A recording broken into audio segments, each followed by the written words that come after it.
Hi hello नमस्कार. मी सुवर्णा's home किचनमध्ये परत एकदा तुमचं अगदी मनापासून स्वागत. सगळ्या सबस्क्रायबरचे धन्यवाद, सगळ्या व्ह्यूअर्सचे मनापासून आभार. मी आज तुम्हाला खूप छान अशी रेसिपी दाखवणार आहे. छोट्यांपासून मोठ्यांना सगळ्यांना आवडणारी अशी, ती म्हणजे ब्रेड रोल. त्यासाठी मी इथे घेतलेले आहेत ब्रेड. त्यानंतर मी इथे घेतलेले 3 ते 4 बटाटे उकडून गार करून घेतलेले आहेत. थोडासा घेतलेला आहे कांदा, 2 हिरव्या मिरच्या घेतलेल्या आहे, अर्धा इंच आलं घेतलेलं आहे आणि थोडीशी कोथिंबीर घेतलेली आहे. बटाटा पूर्ण उकडून गार झाल्यानंतरच आपल्याला घ्यायचा आहे, नाही तर मग गरम जर राहिला ना तर त्याला पाणी सुटू शकतं. म्हणून गार करून आपल्याला छान असा स्मॅश करून घ्यायचा आहे, नाहीतर मग असा किसून घ्यायचा आहे. त्यातच टाकून घ्यायचा आपल्याला कांदा, हिरवी मिरची, आलं आणि कोथिंबीर. अर्धा चमचा टाकून घ्यायची हळद, अर्धा चमचा हिंग, अर्धा चमचा तिखट. आपण मिरची पण टाकलेली आहे, तिखटाचं प्रमाण तुम्ही चवीनुसार कमी अधिक करू शकता. अर्धा चमचा मीठ पण तुम्ही चवीनुसार कमी अधिक करू शकता. अर्धा चमचा ओवा छान हातावर क्रश करून टाकायचा आहे.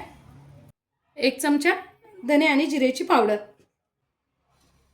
तुम्ही इथे पाहिजे असेल तर गरम मसालाही घालू शकता. आता हे आपल्याला छान मिक्स करून घ्यायचं आहे. आजची रेसिपी खूप सोपी आणि खूप छान आहे. रेस्टॉरंटपेक्षाही घरी आपल्याकडे छान बनते आणि ती पण अगदी घरातल्याच साहित्यात.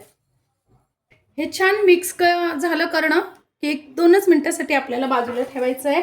आणि काय करायचं आहे बघा, मी ते ब्रेड घेतलेला आहे. हा माझा मोठा स्लाइस आहे बघा ब्रेडच्या.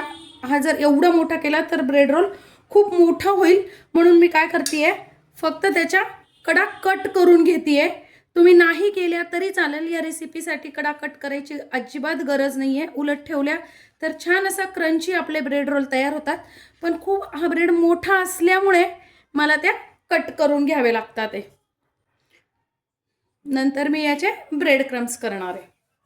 आता बघा, मी इथे थोडंसं डिशमध्ये पाणी घेतलेलं आहे. अगदी थोडं साधं पाणी घेतलेलं आहे, गरम वगैरे नाही, अगदी साधं पाणी घेतलेलं आहे. आणि आपल्याला काय करायचं आहे, ब्रेडची स्लाइस थोडीशी फक्त ओली करून घ्यायची, खूप ओली करायची नाही आहे.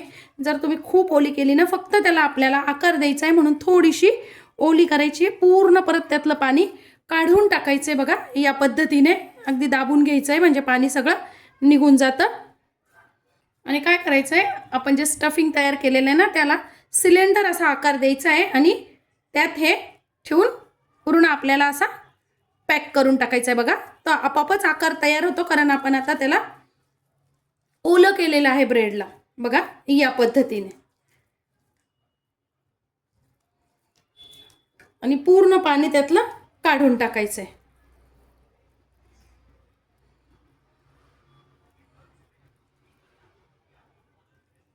मी आता या पद्धतीने सगळे करून घेणार आहे. बघा, या पद्धतीने मी सगळे बनवून घेतलेले आहेत. आता आपल्याला तळून घ्यायचे आहेत. तेल आपल्याला पहिले सुरुवातीला छान तापवून घ्यायचं आहे, नंतर गॅस मीडियम करायचा आहे.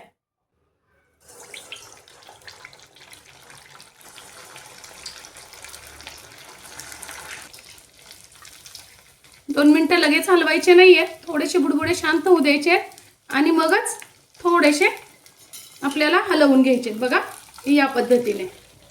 आता आपल्याला छान असा चॉकलेटी ब्राऊन कलर येईपर्यंत, कुरकुरीत होईपर्यंत तळून घ्यायचे. बघा, किती छान कलर आलेला आहे, अगदी क्रंची झालेले आहे. असा कलर झाला की आपल्याला काढून घ्यायचे. बघा, किती छान आपले ब्रेड रोल तयार झालेले आहेत, अगदी कुरकुरीत झालेले आहेत. वरतून क्रंची आणि आतून मऊ असे मस्त असे ब्रेड रोल आपले तयार झालेले आहेत. एवढेसे आपण फक्त 4च छोटे बटाटे घेतलेले होते, त्यातच आपले जवळजवळ 12 ते 13 ब्रेड रोल तयार झालेले आहेत. हेच आपण बाहेर घ्यायला गेलं तर भरपूर पैसे लागतात. घरातल्याच साहित्यात इतकी सुंदर अशी आपण रेसिपी तयार करू शकतो, मुलांच्या आवडीची. बघा, मी तुम्हाला एक फोडून पण दाखवते, अजिबातही तेलकट नाही. मस्त असे आपले ब्रेड रोल तयार होतात. आजची माझी ही व्हिडिओ ही रेसिपी तुम्हाला कशी वाटली कमेंट्समध्ये नक्की सांगा. चॅनलवर नवीन असाल तर चॅनलला लाईक, सबस्क्राईब आणि शेअर करा. धन्यवाद.